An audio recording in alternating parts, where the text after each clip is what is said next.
But we're going to begin with a routine traffic stop that ended with a police officer using a taser on a mother in front of her children. We're going to talk about with that woman exclusively in just a moment. But first, NBC's Tamron Hall has her story. Tamron, good morning. Good morning, Meredith. Well, Audra Harmon was pulled over because the police officer said she was talking on her cell phone and speeding. But after she got out of her minivan, she was tasered twice. It happened back in January outside of Syracuse, New York, and it was all caught on tape. Harmon described what happened to a local newspaper.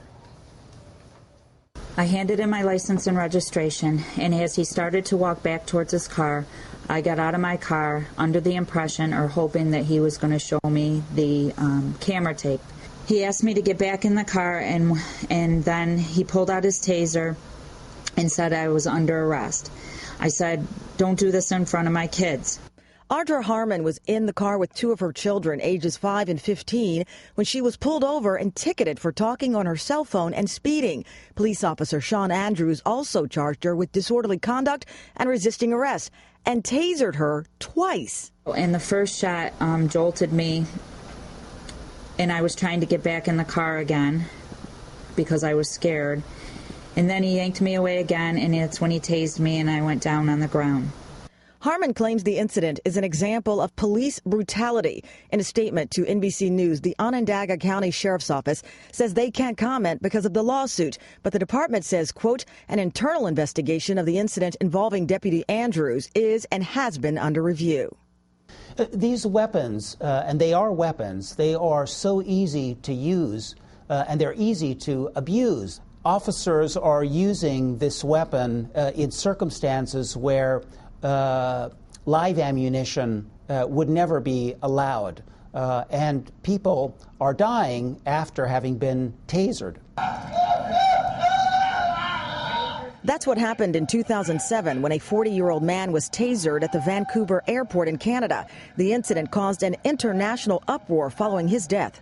Back in June, police in Texas tasered a 72-year-old great-grandmother after pulling her over for speeding. She was not seriously injured. Don't tase me, bro. And then, of course, there's this infamous tasering involving University of Florida student Andrew Meyer back in 2007. After Audra Harmon was tasered, she was taken to the hospital.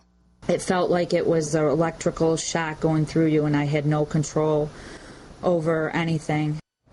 Well, Deputy Andrews was taken off road patrol following the incident. The sheriff's office says he's currently assigned to administrative duty while the investigation unfolds. Meredith. Tamron Hall, thank you very much. Audra Harmon is with us exclusively along with her attorney, Terry Hoffman. Good morning to both of you. Good morning. Audra, Meredith. Let's just go back over this for a moment. The police officer stops you. He says it's because you're on your cell phone. You explain to him, no, actually, I was just leaning my hand. That's what it was. And he won't listen to that. He then says, well, whatever, you're also guilty of speeding. Right. Take me from that point on. Well, I think that I was driving with my hand on my cheek, and I think that that's what he saw. And after I had given him the chance to look in my purse, check for a cell phone, then he manufactured the ticket with speeding.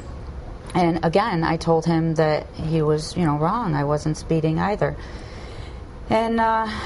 And then we went back and forth, and I said I wanted to see the tape. I wanted him to show me that I had been speeding. Now, he's walking back to the car. You did something that a lot of people might not do. I mean, anyone who's been stopped by the police knows you probably shouldn't get out of the car unless an officer tells you to. Right. Why did you decide to do that? Because I wanted to see the tape.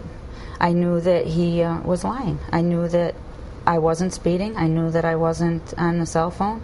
And I wanted him to show me the tape. Did you get belligerent with him at all? Not at all. Not at all. I never swore. My hands were not, flailing or whatever. Flailing away. I posed no threat to him. And is that when he presented the taser in front of you, as you were approaching his car? Well, I never moved from my vehicle. I just stepped out. As a matter of fact, he came towards me rather than I going towards him. I don't remember if he said that I was under arrest before the taser or after. A lot of it is still kind of a blur. Well, so much is happening so quickly. You did get back in the car. In fact, your 15-year-old son, I guess, told you, Mom, get back in. Yes, he did. And then the police officer pulled you out? Yes, correct. He wanted to arrest me, and so after I got in, he wanted me back out again. Instead of just leaving it, I got back in my car. It should have been over right there. And I wouldn't have reacted like I did if I was on my cell phone or I was speeding. I knew that he either he was having a bad day or whatever.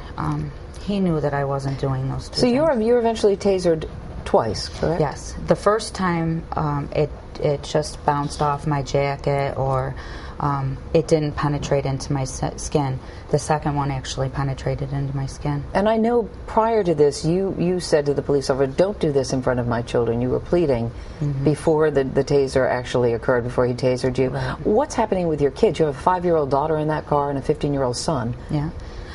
My daughter was crying. I heard her saying, Mommy. And afterwards, my son said that she was, really crying hysterically and wanting to know what happened to Mommy. And then, of course, she wanted her daddy, because she's Daddy's girl. And she knew that I wasn't going to be able to come to her, so then she wanted Dad. But the disturbing part is they were left in that car for almost 40 minutes. And there was periods of time where they were alone. And where were you at that point? I was in the back of Andrew's patrol car. Handcuffed? Handcuffed. You eventually ended up in the hospital. Did you need medical attention? Well, the EMT, the ambulance, came to the scene to remove the probe from me. And then they asked me if I wanted to go to the hospital, and I said yes. And then that's where they made sure that my heart was pumping. And yeah, everything. Terry, I know you were saying the officer is off patrol duty at this point. The DA has said that we're not going to prosecute Audra at all, but you're pursuing this as a civil case. Why? Well, Meredith, there's several reasons. In fact, that's one of the reasons is why we're here this morning. We're not here to try the case. There'll be a court proceeding. The defendants will be there and will be permitted to give their evidence. But the issue here really is much broader than Audra's case.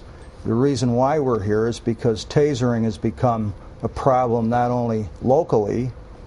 I found out that a man in Onondaga County was killed by a taser within the last year.